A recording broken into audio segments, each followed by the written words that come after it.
ठीक है। मैंने कुछ दिनों पहले एक पोस्ट शेयर किया था और मैंने उसमें आप लोगों से पूछा था कि आप लोगों की क्या अंडरस्टैंडिंग है भगवान दत्तात्रेय से। What do we understand from this deity called Dattatreya. कोई तो शक्ति है, दत्तात्रेय कौन है? अगर आप वैष्णव धर्म को देखते हैं, जो वैष्णव यानी जो विष्णु या कृष्ण संबंधी जो धर्म है, हिंदू धर्म के अंदर जो सेक्ट्स हैं, जो पंथ हैं, उसमें दत्तात्रेय भगवान को विष्णु का अवतार बताया गया है। जैसे कि आप भागवतम में आता है, महाभारत में जहां भी मेंशन आता है दत्तात्रेय भगवान का, वहां पे दत्तात्रेय भगवान को विष्णु का अवतार मानते हैं। इनफैक्ट अथर्व पुराण में जो दत्तोपनिषद है उसके अंदर भी दत्तात्रेय को विष्णु और भगवान कृष्ण का अवतार बताया गया है। उसी प्रकार जो शैविज्म के धर्म है, शैविज्म मतलब जो शिव धर्म है, जो शिव से रिलेटेड है, जो शिव को परम शक्ति मानते हैं, उनके तांत्रिक जो ग्रंथ हैं उसमें दत्तात्रेय को शिव का अंश या शिव का अंशावतार या एक स्वरूप, एक प्रकार से उनका अवतार बताया गया है। ऐसा इसलिए है क्योंकि जो विष्णु हैं, कृष्ण हैं, उनको जहां तक सात्विक बताया जाता है, शिव हैं उनको किसी किसी भाग में उनका जो अवधूत स्वरूप है, जो अघोर स्वरूप है, वो तामसिक स्वरूप है। और इसीलिए जो अवधूतों की लीनेज है, जो अघोरियों की लीनेज है, जो तांत्रिकों की लीनेज है, वो दत्तात्रेय को तामसिक स्वरूप में शिव का अवतार मानते हैं। कुछ अलग सेक्ट्स हैं, कुछ अलग संप्रदाय हैं जिनको इससे फर्क नहीं पड़ता कि क्या धर्म है और क्या शिव और क्या विष्णु, वो दत्तात्रेय को गुरु मानते हैं। जो आपने भारत, हमारे हिंदू धर्म के अंदर 13 अखाड़े हैं, 13 सन्यासी अखाड़े, उनको दसनामी अखाड़ा भी कहते हैं, पंचनामी, दसनामी से अलग अलग बहुत सारे अखाड़े हैं, जूना अखाड़ा, ये अखाड़ा, वो अखाड़ा। ये 13 के 13 दत्तात्रेय को एक गुरु मानते हैं। और आप लोगों को जो बात वैसे आपने सुनी ही होगी, और नहीं सुनी तो मैं आपको बता देता हूं कि मेरी खुद की ऐसी रिसर्च है कि भारत देश में, इनफैक्ट आसपास बर्मा, तिब्बत, चाइना, नेपाल, श्रीलंका, इन सभी जगहों पे दत्तात्रेय से रिलेटेड लिटरेचर, दत्तात्रेय से रिलेटेड अगर किसी को शायद दत्तात्रेय नाम ना भी पता हो तो उन्हीं की तरह एक फिगर उनके स्क्रिप्चर्स में भी मेंशन्ड है, उनकी हिस्ट्री में भी मेंशन्ड है। और ये बात सर्वज्ञ मानी जाती है कि इस संसार में जो भी प्रथा निकली है, एक्चुअली साउथ एशियन कंट्रीज और इंडिया, मोस्टली जो इंडिया की नेबरिंग स्टेट्स हैं, यहां तो मानी जाती, बाकी वेस्ट का तो एक अलग कंसेप्ट है, कि जो भी हिंदू धर्म के संप्रदाय निकले हुए हैं, जो भी धर्मशास्त्र निकले हुए हैं, जो भी सेक्ट निकले हुए, चाहे वो किसी भी पंथ का हो, उन सभी के अधिष्ठात्री जो गुरु है वो भगवान दत्तात्रेय हैं। तंत्र शास्त्र में, दत्तात्रेय तंत्र के अंदर ऐसा कहा गया है कि शिव जो है, भगवान शिव, आप सभी जानते हैं कि शिव से बड़ा कोई सत्य है नहीं, परम सत्य रूप शिव है। तो शिव जो थे वो इस संसार के अंदर जो ज्ञान रूपी तत्व है, यानी जो नॉलेज है, जो बोध है, नॉलेज मीन्स बोध, it is not the knowledge that we kind of read somewhere, पढ़ने लिखने वाली जो इंफॉर्मेशन होती है वो नहीं कह रहा हूं मैं, जो बोध है, किसी चीज को करके एक्सपीरियंस है। तंत्र है तो तंत्र को आप परफॉर्म करो, एक एक्टिविटी परफॉर्म करो, ध्यान करो, समाधि करो, जो भी है उसको परफॉर्म करके जो आपने एक्सपीरियंस किया कि उससे क्या हुआ, क्या नहीं हुआ, सच है, गलत है, क्या है, वो जो बोध है, उस चीज की जो एक अंडरस्टैंडिंग, उस चीज का जो एक ज्ञान है जिसको आत्मज्ञान कहते हैं, कृष्ण ने गीता में तत्व ज्ञान कहा है, उस ज्ञान को प्राप्त करने वाला, जिसने योग किया, जिसने तंत्र किया, जिसने शक्ति के साथ संवाद किया, वो शिव थे। और इस सभी बोध को, चेतना यानी जो कॉन्शियसनेस होती है हमारे शरीर के अंदर, और शरीर जहां जहां शरीर की बात करूंगा आज पूरे सेशन में, प्लीज अंडरस्टैंड कि शरीर मतलब मैं फिजिकल बॉडी की बात नहीं कर रहा हूं, I am talking about the entire space that we have around which is our energy body.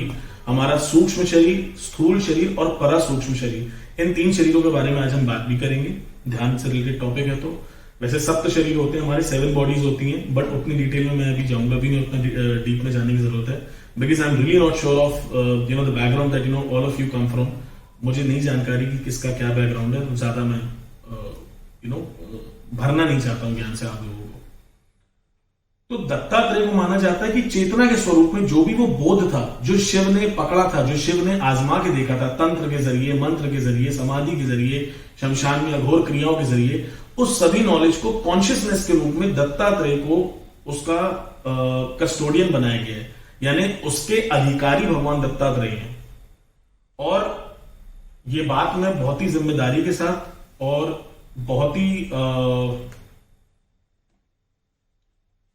क्या बोलूं, बेबाकी के साथ कहता हूं। I say this very bluntly and very in a very I would say brutal way, कि अगर चेतना के स्तर पे किसी ने कुछ नहीं पढ़ाई करी है, कोई धर्मशास्त्र नहीं पढ़े हैं, कोई ज्ञान नहीं है, कुछ नहीं है, लेकिन अगर चेतना के स्तर पे कोई दत्तात्रेय से जुड़ जाए तो इस संसार का ऐसा कोई कंसेप्ट नहीं है जो आपको ना प्राप्त हो। और ये मैं इसलिए कहता हूं क्योंकि मैं खुद अपने जीवन में ये चीज आजमा के महसूस करके देख चुका हूं। उसकी अलग कहानी है, बट इन्होंने मतलब शायद आज आप लोग, क्योंकि बहुत लोगों से पहली बार बात कर रहे हैं जो पहले भी बातचीत कर चुके हैं, तो आप लोगों ने एक सर्टेन लेवल ऑफ अंडरस्टैंडिंग देखी है। बट मेरे को पता है कि मेरे जीवन में कैसे ट्रांजिशन आया है after connecting with Dattatreya. Dattatreya से कनेक्शन हर लेवल पे होता है इंसान का, ऐसा नहीं है, बचपन से भी कनेक्टेड था, लेकिन चेतना के स्तर पे।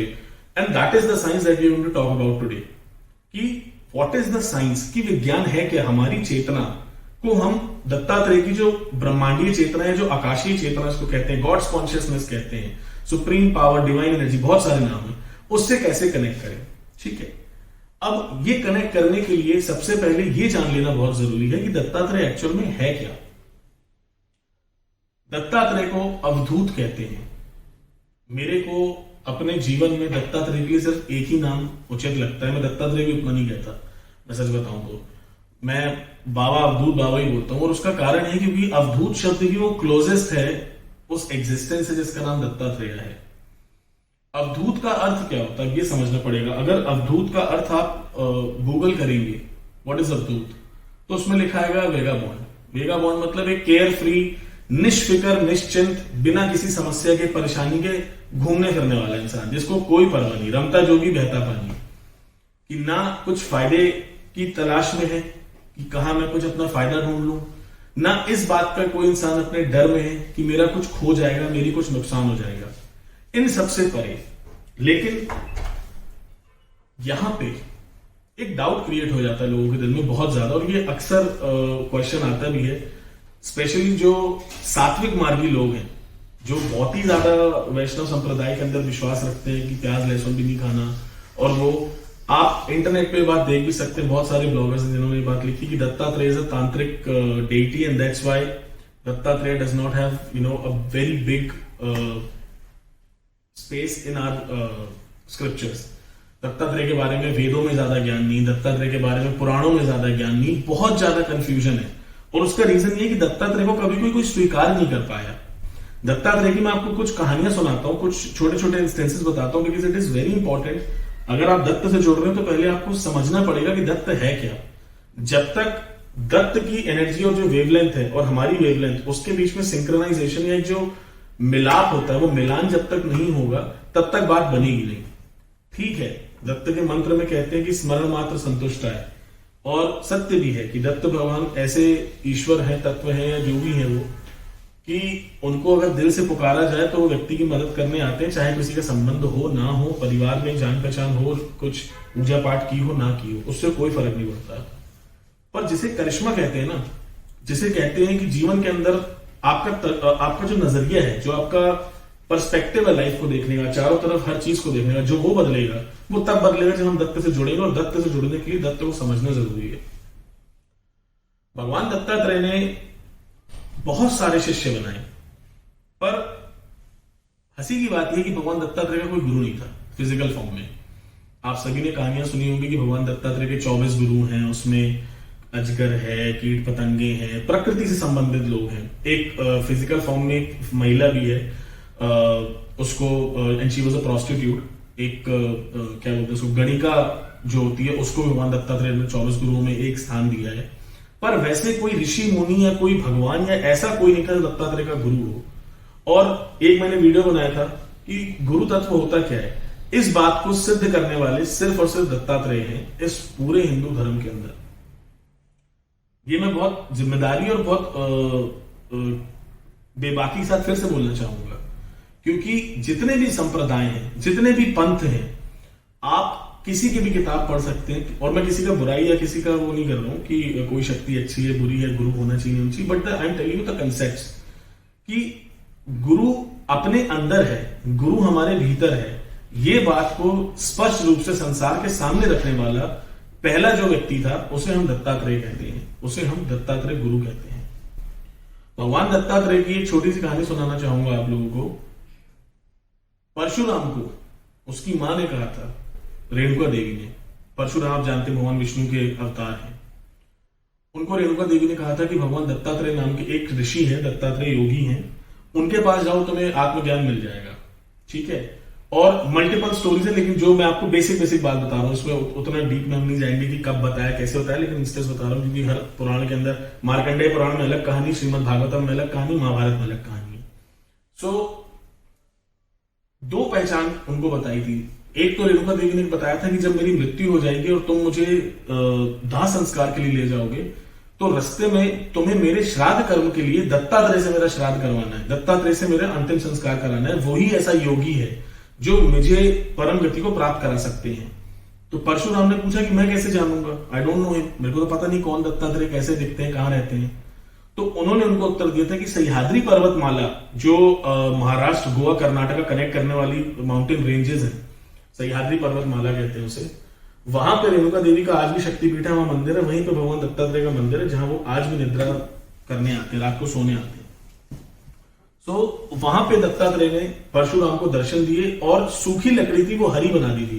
रेणुका ने बताई थी अपने पुत्र को, परशुराम को, कि जब दत्तात्रेय तुमसे मिलेंगे, जब तुम्हें देखेंगे, तो जो लकड़ी होगी सूखी, जिसपे तुम मुझे, मतलब जो वो क्या बोलते हैं उसको, क्या बोलते हैं उसको, वो जो होता है सीढ़ी बनाते हैं, जो अर्थी जो होती है, जो बांस से हम बनाते हैं, इस पे लाश को लिटा के 4 कंधों पे ले जाते हैं लोग, वो जो बांस सूखा होता है वो हरा हो जाएगा। तो जब सेम वैसे ही हुआ आगे चल के, जब उसकी माँ का परशुराम अंत्यकरण बोलो, सॉरी, जो उनका क्या शव यात्रा लेके जा रहे थे, यही बैठ जाओ सामने, शव यात्रा लेके जा रहे थे, तो वो लकड़ी सूखी जो थी वो हरी हो गई। परशुराम को पहली बार ऐसा विश्वास हुआ कि कोई ऐसा व्यक्ति है जो मुझसे भी श्रेष्ठ है, और ये समझना बहुत जरूरी है। परशुराम ऐसे इंसान थे जो ब्राह्मण होने के बावजूद भी क्षत्रियों पे भारी पड़ गए। संसार को 21 बार उन्होंने क्षत्रिय विहीन किया था, क्षत्रिय विहीन है ना, सारे क्षत्रियों को मार डाला था, जितने भी राजा वाजा थे सबको उड़ा दिया था, और बहुत ही ज्यादा अहंकार और बलवान, शिव के भक्त, शिव के शिष्य। तो जब बहुत मार कटाई हो गई, लड़ाई झगड़ा हो गया, कई समय बीत गया, तो परशुराम, आपने रामायण में कहानी सुनी होगी कि जब धनुष भंग किया भगवान राम ने मां सीता के स्वयंवर में, शिव का धनुष तोड़ दिया, तो परशुराम को पता चला कि मेरे गुरु का शिव कनाक टूट चुका है, बड़ा गुस्सा आया। और वहां पे आपने कहानी देखी होगी कि जो भी जनक के दरबार में बातचीत हुई, लक्ष्मण ने गुस्सा किया, वहां से राम ने उसकी चेतना को जगा दिया था कि तुम और मैं अलग नहीं है, जो तुम हो वही मैं है। ये बात परशुराम को समझ में आ गई थी। लेकिन जो भी कर्म किए हैं, इतना जीवन अपना हिंसा में बिता दिया, अब इसके लिए क्या करें? तो भगवान दत्तात्रेय के पास परशुराम पहुंचते, क्योंकि उनको अपनी मां की बात याद आई थी कि मेरी मां ने कहा था कि इस संसार में एक ऐसा व्यक्ति है, और व्यक्ति मैं इसलिए कह रहा हूं क्योंकि because of the lack of word, उस समय में तो व्यक्ति बोल सकते थे, कि एक ऐसा तत्व है जो आपको परम गति प्राप्त करा सकते हैं। परशुराम पहुंचते हैं। परशुराम अगेन जगह स्पेसिफिक बहुत अलग अलग शास्त्रों में अलग अलग बताई गई, मैं आपको एक ऐसे स्पेसिफिक बता रहा हूं कि एक तालाब था, उसको सर्व तीर्थ तालाब कहते हैं। भगवान दत्तात्रेय उस तालाब के अंदर भीतर जाके समाधि में थे, तालाब के भीतर समाधि में थे, ताकि कोई परेशान न करे, कोई टेंशन ना दे। क्योंकि होता क्या है, जहां भी सिद्ध व्यक्ति साधना या उपासना करने जाता है, वहां पे लोग आते हैं कि बाबा हमारे लिए ये कर दो, वो कर दो।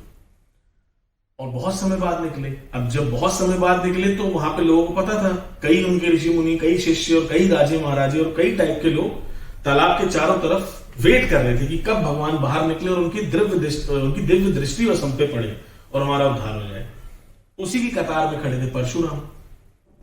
परशुराम वेट कर रहे थे कि ये व्यक्ति बाहर आएंगे और जो मैंने इतनी हिंसा करी है, इतने लोगों का खून किया है, मारा है, तो मेरा उद्धार होगा। भगवान दत्तात्रेय बाहर निकलते हैं। भगवान दत्तात्रेय बाहर निकल गए तो अकेले थे, और परम ब्रह्मचारी और अवधूत और सन्यासी, ऐसा स्वरूप भगवान दत्तात्रेय का। भगवान दत्तात्रेय का थोड़ा स्वरूप आप लोगों को बता देता हूं मैं। आपने देखा होगा बहुत सारी फोटोज में भगवान दत्तात्रेय धोती पहनते हैं, कई जगह उनको विष्णु की तरह उनको मुकुट वगैरह भी दिखाते हैं, कई जगह शिव की तरह मृग छाल दिखाते हैं। बट जो उपनिषद और वेद हमें भगवान दत्तात्रेय का स्वरूप बताते हैं, जिस स्वरूप को मैं मानता हूं कि जो सही है मेरे हिसाब से, अवधूत, वो है सिर्फ एक कुपीन, एक लंगोट पहनते हैं भगवान दत्तात्रेय, कंप्लीटली नग्न भी नहीं है, कहीं कहीं नग्न पाया गया उनको इंस्टेंसेस है, वो सिर्फ राख लपेटते हैं अपने शरीर पे, सिर्फ राख, जो धुने की राख होती है, वो शमशान वाली राख अघोरियों के लिए, भगवान दत्तात्रेय की धुने की राख होती है, और सिर्फ एक कुपीन लगाते हैं और कोई उनका श्रृंगार नहीं है, बाकी जो भी हम देखते हैं वो सिर्फ हमारी रचना है और फोटो वगैरह। ऐसा व्यक्ति जब तालाब से बाहर निकला, उसके पट पे नग्न अवस्था में व्यक्ति निकला और पट पे एक स्त्री है, बहुत सुंदर स्त्री, पट पे मतलब थाइस पे, उनकी गोद में एक स्त्री बैठी हुई है, और तालाब के किनारे एक पेड़ के पास, पेड़ के नीचे बड़े से पत्थर में वे दोनों बाहर आके बैठे, और मदिरा का पान हो रहा है, मांस भक्षण हो रहा है, और वो दोनों आपस में शारीरिक संबंध स्थापित कर रहे हैं, सेक्सुअल इंटरकोर्स हो रहा है उनके दोनों के बीच में, दुनिया देख रही है, और ये मैं नहीं कह रहा हूं, ये बात पुराण कहते हैं। ऐसा देख के पुराणों में, अब ऐसा क्यों हुआ वो तो मुझे नहीं पता, क्योंकि वो कहानी में वहां था नहीं देखने के लिए, पर ऐसा कहते हैं कि ऐसा इसलिए किया गया क्योंकि भगवान दत्तात्रेय चाहते नहीं थे कि बहुत से फालतू लोग आए और उनका टाइम वेस्ट करें या उनकी ऊर्जा लेके जाएं, या उनका जो भी साधना है, समाधि है, उसमें डिस्टर्बेंस क्रिएट करें। तो बहुत से लोग जब ये देखते तो उनको लगता है यार तो कोई इंसान ऐसी फालतू सा लग रहा है मुझे, ये बंदा तो भ्रष्ट है, क्योंकि स्त्री है, ऐसा कौन सा अवधूत, ऐसा कौन सा ब्रह्मचारी और योगी कि मांस भक्षण कर रहा है, शराब पी रहा है, नग्न अवस्था में स्त्री के साथ, और यहाँ दुनिया के बीच में करना भी है तो अकेले में करो भाई, अगर शादी भी है तुम्हारी, व्हाटएवर। तो कुछ लोग रुक जाते हैं उसमें, जिसमें से परशुराम एक था।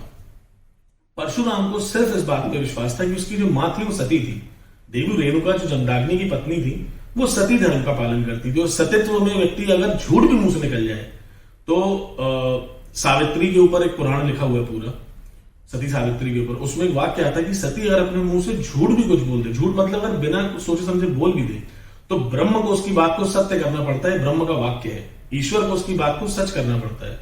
भगवान दत्तात्रेय के जन्म से रिलेटेड मैंने एक वीडियो बनाया था, उसमें सती शांडिल्य की कथा है, वो आप कभी सुनना वीडियो मेरे चैनल पे, तो आपको पता चलेगा सती धर्म में क्या ताकत है।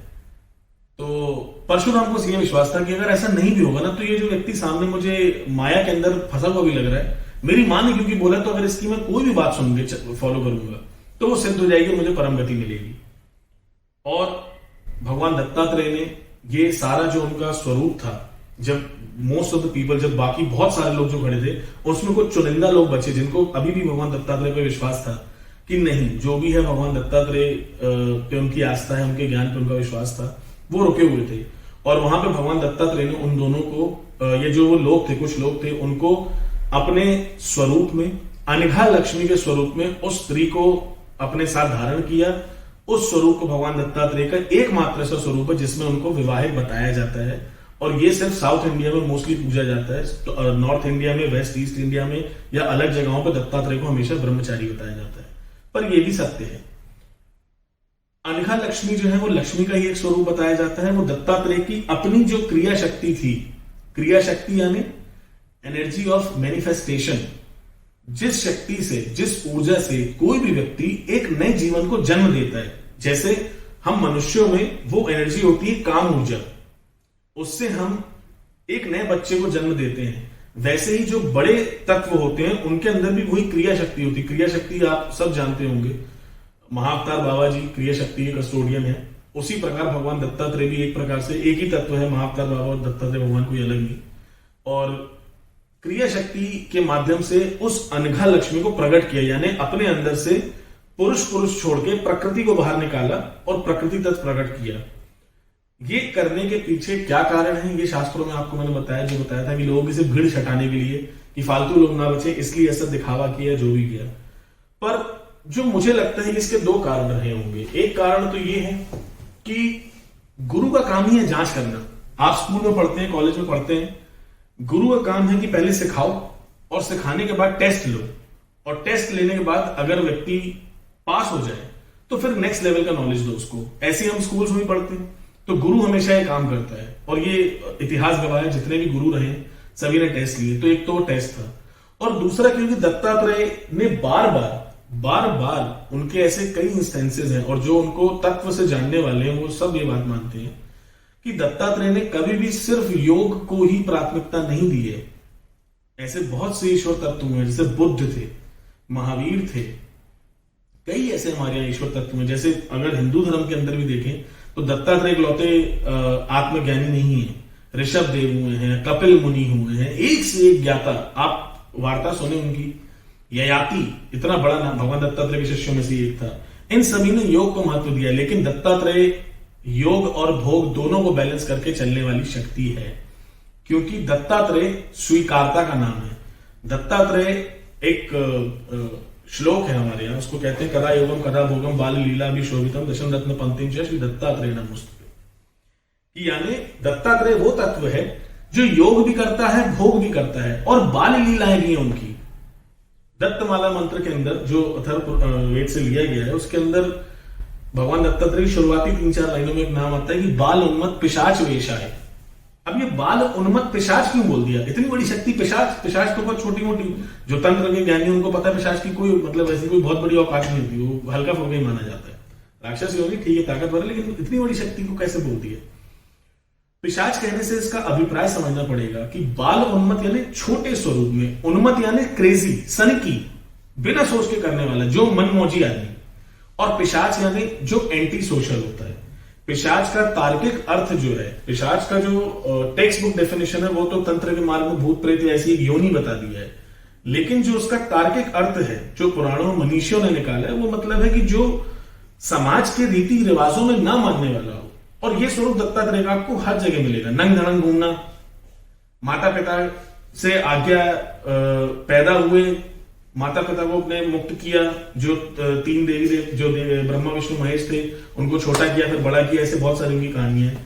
उसके बाद निकल गए, अपना झोला उठाया, डंडा उठाया और निकल गए, शिष्य बनाने निकल गए, लोगों को ज्ञान देने निकल गए, योग देने निकल गए। खाना दे दिया किसी को, खा लिया, नहीं दिया तो नहीं खाया, किसी को फालतू में डांट दिया। तो ये एंटी सोशल बिहेवियर है। एंटी सोशल इसलिए क्योंकि ये समाज की समझ के परे है। एंटी सोशल मतलब कोई ऐसा नहीं कि समाज से कोई दिक्कत है किसी को, या दत्तात्रेय असामाजिक है। अर्थ ये है यहाँ पे कहने से कि वो अवधूत है, मनमौजी। उनको समझना एक सामाजिक व्यक्ति के बस की नहीं है। जैसा कि बहुत से ऐसे सिद्ध हुए, त्रैलंग स्वामी हुए हैं, बामक सेपा हुए, ये सब उन्हीं के अवधूतों की कैटेगरी में उन्हीं का रिप्रेजेंटेशन करते हैं। स्वामी समर्थ गाली बक देते थे लोगों को, और आप लोग जानते होंगे स्वामी समर्थ के बारे में, अक्कलकोट के भगवान दत्तात्रेय के अवतार मानते। गजानन महाराज, ऐसे कई सिद्ध हुए। गांजा पी रहे लोग, आके बड़े बड़े कलेक्टर और बड़े बड़े कमिश्नर उनके सामने खड़े हैं, प्रार्थना कर रहे हैं, और वो वहां पे चिलम जला के बैठे। ऐसे एक से एक महान सिद्ध हुए। तो ये अवधूत कैटेगरी है। तो दत्तात्रेय को समझने के लिए बहुत ज्यादा जरूरी है कि हमें धर्म और जो धर्मों के बंधन है इससे बाहर निकलना पड़ेगा, तभी दत्तात्रेय से जुड़ पाओगे। क्योंकि अगर हम वैष्णव बन जाएंगे, हिंदू बन जाएंगे, तो किसी के मन में प्रश्न आएगा कि मैं नॉनवेज खाऊं ना खाऊं, किसी के मन में। और जब आप स्वयं खा रहे हैं या स्वयं किसी पाथ को फॉलो कर रहे हैं, तो उससे अगेंस्ट है, उससे ऑपोजिट वाला जो पाथ है वो आपको खराब लगने लगेगा अगर आपने एक को स्वीकारा। और दत्तात्रेय कभी किसी एक साइड पे नहीं रहते। दत्तात्रेय मध्य का मार्ग है, स्थित प्रज्ञ, जो मैंने बार बार मध्य पे मैं बहुत फोकस करता हूं। मध्यम मार्ग हर किसी ने बताया, कृष्ण ने बताया उसको स्थित प्रज्ञ कहा है, महावीर ने अरिहंत कह दिया, बुद्ध ने उसको सिद्ध बुद्ध कहा है, बुद्ध पुरुष कहा है, और दत्तात्रेय के लिए मैं मध्यम मार्ग या अवधूत मार्ग कहता हूं। तो कहीं पे किसी के लिए कोई रिजेक्शन नहीं है दत्तात्रेय में। संसार की समस्त शक्तियां, संसार की समस्त ऊर्जाएं, संसार के समस्त गुरु दत्तात्रेय के लिए अनुकूल हैं। ये भृगु ऋषि ने भृगु संहिता के अंदर लिखा है। एकमात्र तत्व ऐसा है संसार में, आप देख लीजिए, विष्णु को गाली देने वाले बहुत हैं, विष्णु को परेशान करने वाले उनके एंटी बहुत हैं, शिव के दुश्मन बहुत हैं, दुर्गा के दुश्मन बहुत हैं, गणेश, सभी जितने भी शक्तियां आप देख सकते हैं सबके दुश्मन है। दत्तात्रेय का कोई एक दुश्मन नहीं। और दत्तात्रेय ने आज तक कभी किसी को ना श्राप दिया, ना किसी को मारा, किसी को नहीं मारा, क्योंकि वो साधु आदमी, वो सिद्ध आदमी, वो अवधूत आदमी, उसको क्या जरूरत है किसी का कोई हिंसा करने की या किसी की प्राण लेने की। दत्तात्रेय के अवतारों से, दत्तात्रेय के वरदान से बहुत से राक्षसों का वध किया राजाओं ने और कई एक से एक महाज्ञानी लोगों ने। पर दत्तात्रेय ने कभी किसी को मना नहीं किया, उनके पास हर कोई बंदा एक्सेप्टेड है। तो अवधूत से जुड़ना यानी आज के जीवन में, ये बात जितना मैं कह रहा हूं उससे मेरे कहने का पीछे पर्पस यही है कि दत्त की कोई भी साधना आप करें, दत्त से जुड़ना तभी संभव होगा जब हम अपने भीतर भी सबसे पहले 3-4 चीजों के ऊपर ध्यान देना बहुत जरूरी है। क्या आप जजमेंटल हैं? समाज के अंदर ठीक है डिसिप्लिन होता है, हम लोग सिविलाइज बीइंग्स हैं, हम लोग एक नियम और कानून से बंधे हुए हैं समाज के, एंड दैट इज ओके। लेकिन जजमेंटल होना तो सही नहीं है ना। जो चीज आप फॉलो कर रहे हैं, जो आप कोई भी चाहे वो, और ये मैं कोई धर्म और ज्ञान और विज्ञान इससे संबंधित नहीं कह रहा हूं, ये बात मैं आम जीवन में कह रहा हूं। और आम जीवन की बातें करना जरूरी इसलिए है क्योंकि जो मैंने आप लोग को थर्ड टॉपिक बताया कि कैसे हमारी ऊर्जा वेस्ट हो जाती है, हम इतने सालों तक ध्यान तपस्या उतनी क्या क्या करते हैं, साधना वगैरह पूजा पाठ, वो क्यों काम नहीं करती, वेस्ट क्यों हो जाती है, उसका रिलेशन हमारे रियल लाइफ से है। तो पहली चीज, किसी के प्रति भी जजमेंटल मत हो। क्या चीज सही है क्या गलत है, इससे कोई फर्क नहीं पड़ता। सही और गलत से जो परे है वो है दत्त स्वरूप, वो है दत्त का तत्व। अगर कोई चीज आपको गलत लगती भी है तो पहले इस चीज को समझो कि जो, फॉर एग्जाम्पल मान लीजिए मैं वेजिटेरियन इंसान हूं, मैं वेज ही फूड कंज्यूम करता हूं, ठीक है, मुझे सही लगता है, मैंने खा लिया, पर इसका यह मतलब नहीं है कि जो इंसान नॉन वेजिटेरियन फूड कंज्यूम करता है वो गलत है। मैंने अपने लिए वेज चूज किया है, वो मेरी मर्जी है, लेकिन सामने वाले को गलत मानना ये गलत है, क्योंकि जहां आपने निषेध कर दिया, निषेध मतलब जहां रिस्ट्रिक्शन आ गया, जहां बंधन आ गया, वो बंधन पकड़े रहेगा, और जब तक बंधन पकड़े रहेगा तब तक दत्त से मिलना मुश्किल है। मुश्किल मतलब, मुश्किल तो सब कुछ उनकी महिमा पे है, पर आपका जो लंबा रास्ता है उसको छोटे करने के लिए मैं बात कह रहा हूं। जजमेंटल होना छोड़ना पड़ेगा। दूसरा, दत्त का ज्ञान अनुभव का ज्ञान है। दत्तात्रेय भगवान ने कहीं भी किसी भी पुराण में आप पढ़ लीजिए, दत्तात्रेय का सिर्फ एक ऐसा शास्त्र है जिसमें दत्त ने खुद कुछ बातें बोली हैं, वो है अवधूत गीता, जिसे अवधूत गीता कहते हैं, जिसे कृष्ण ने उद्धव को सुनाया कि दत्त क्या है। और वहां पे कृष्ण ने बताया उनके 24 गुरुओं के बारे में, और अवधूत दत्तात्रेय ने स्वयं जो वाक्य बताए थे वही डिस्कशन है। इसके अलावा अथर्व पुराण में, अथर्व वेद में जो मैं आपको बता रहा था, वेद के अंदर दत्तोपनिषद जो निकला है, वो ब्रह्मा ने विष्णु से प्रश्न पूछे, विष्णु ने ब्रह्मा को जवाब दे दी दत्तात्रेय के बारे में। दत्त पुराण के अंदर शिव ने दत्तात्रेय को शास्त्र बताया, तंत्र बताया, उनके बीच जो वार्ता हुई उसको डॉक्यूमेंट कर दिया। गुरु चरित्र के अंदर दत्तात्रेय के जो शिष्य हुए उन्होंने दत्तात्रेय के बारे में और उनकी लीनेज के बारे में ज्ञान लिखा। ऐसे जो भी अलग अलग स्क्रिप्चर्स भगवान दत्तात्रेय से रिलेटेड हैं, सिर्फ एक शास्त्र ऐसा है, एक ऐसा डॉक्यूमेंटेड हमारे पास स्क्रिप्चर है जिसमें दत्तात्रेय ने खुद के बारे में बोला है, और वो है अवधूत गीता। और उसमें आप अगर पढ़ेंगे तो कहीं भी ऐसा नहीं है कि दत्तात्रेय ने ये बात कही हो कि शास्त्र पढ़ लो, ज्ञान अर्जन कर लो, भक्ति कर लो। ये सिर्फ और सिर्फ एक चीज पे जो एम्फेसाइज किया गया है वो है अनुभव। Without thinking of what is right and what is wrong, आप अनुभव करो समस्या। अब यही, this is what you know I say. और ऐसा नहीं है कि ध्यान जो है वो ध्यान लगने से इंसान की तकलीफें ठीक हो जाती है। जैसे हम कहते हैं ना कि ध्यान करने से शांति मिलती है, रिलैक्सेशन मिलता है, वी फील यू नो काम इनसाइड, हमारा अंदर से हमारा अंतरात्मा शांत हो जाती है। अच्छी बात है, वो होता है, पर सत्य है कि वो ध्यान लगेगा ही तब, वो अवस्था बने ही तब जब हम अपने बाहरी आवरण को पहले स्वच्छ करेंगे। बाहरी आवरण मतलब हमारी बुद्धि, सबसे पहले माइंड आता है, mind, body and then soul. तो पहले तो माइंड को साफ करना है, फिर फिजिकल बॉडी। और फिजिकल बॉडी मतलब बॉडी यानी सिर्फ फिजिकल बॉडी में, जितनी भी मैंने 3 आपको बॉडी बताए हैं, और उसके बाद हमारी आत्मा के ऊपर बात आती है। तो जजमेंट नहीं करना। दूसरा, सिर्फ एक्सपीरियंस के पे ध्यान देना है।